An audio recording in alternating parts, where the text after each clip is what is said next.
folks, welcome aboard the channel. I'm Don. This is Rockin' the Country. We're having I am anyway, a ton of fun doing these things. I didn't know what it would grow into, but it's grown into just like such a rock solid community here. Thanks to you folks interacting with me with you, you with each other. The artists come on the channel sometimes. It's just fun. So right now I am doing a gift request.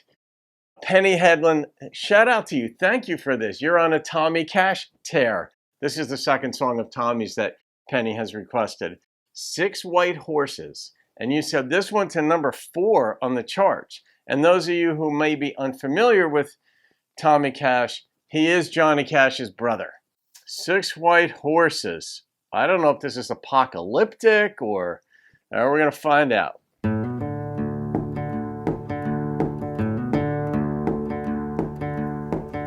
I like that. It's pronounced over. Some folks drink and some folks smoke. Some folks love and some folks don't. Some folks laugh and some folks frown. Some folks hear that'll gun you down. Goodbye, John. Goodbye, John. 6 white horses come to take you home. Oh. Goodbye, John. This is an ode to his brother. Took you away before you sang your song. Sang a song.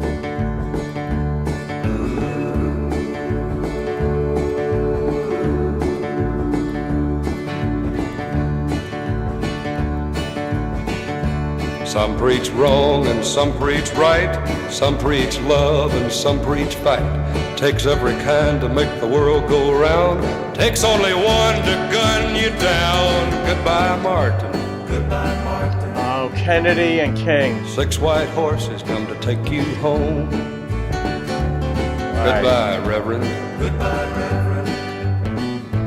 Took you away before you sang your song. All right.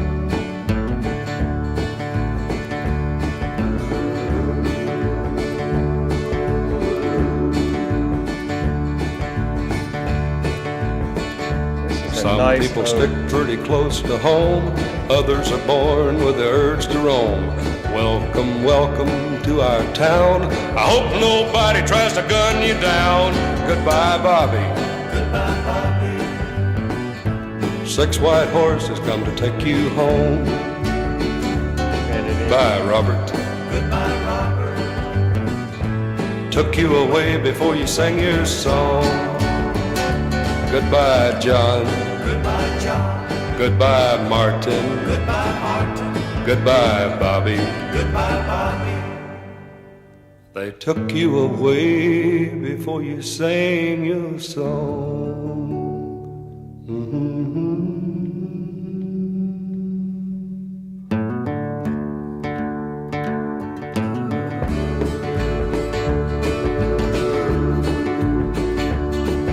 Send off.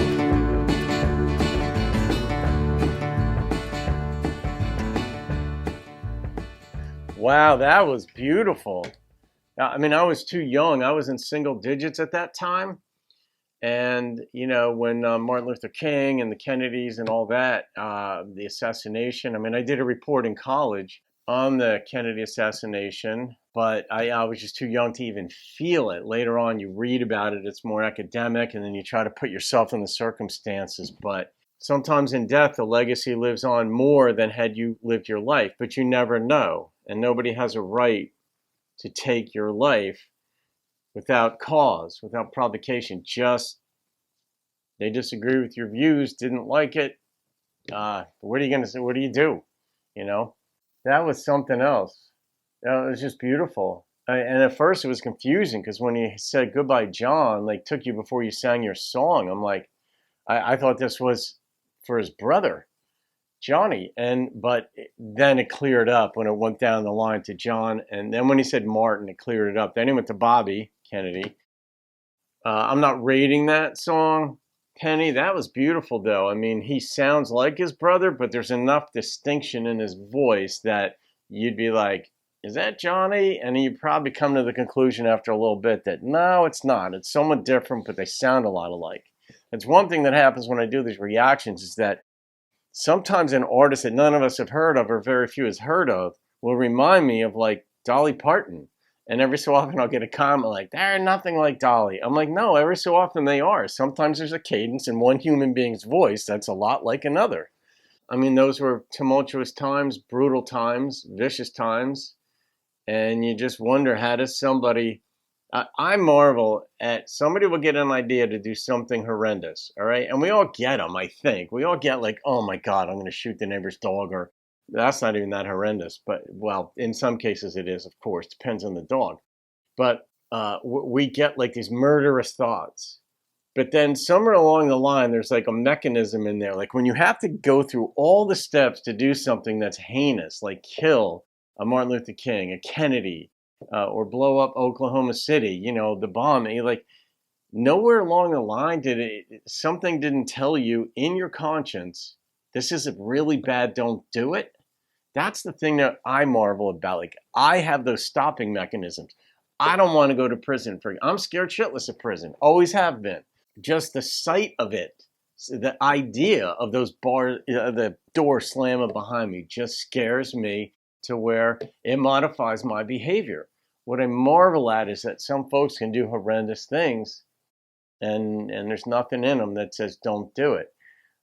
I even think about the guy who killed, I mean, this is a much more minor case, but the guy, the Auburn, Alabama thing, where he poisoned the trees at Toomer's Corner. And then, I mean, it was obviously idiotic that he got on the radio and talked about it anonymously, but they tracked him down eventually. And you're like, dude, really? Like, you lost a game. You don't like the other team. I get it. It's a hate fest. But nothing in you said, this is football. This is a bad idea. I really shouldn't do this. I just marveled at that lack of conscience. But such is life. All right, Penny, thank you for that song. That was beautiful to see that somebody sang that song back then. There were a lot of songs. Elvis did it as well, did his, and a lot of people came. Can't we all just come together? We can. I mean, I think we're more together than the media portrays. I think they like to keep us apart, and it's sensationalized stuff. But I really, in daily life, most people get along with everybody. They may not, you can't go to dinner with everybody, but you get along with them. So there it is.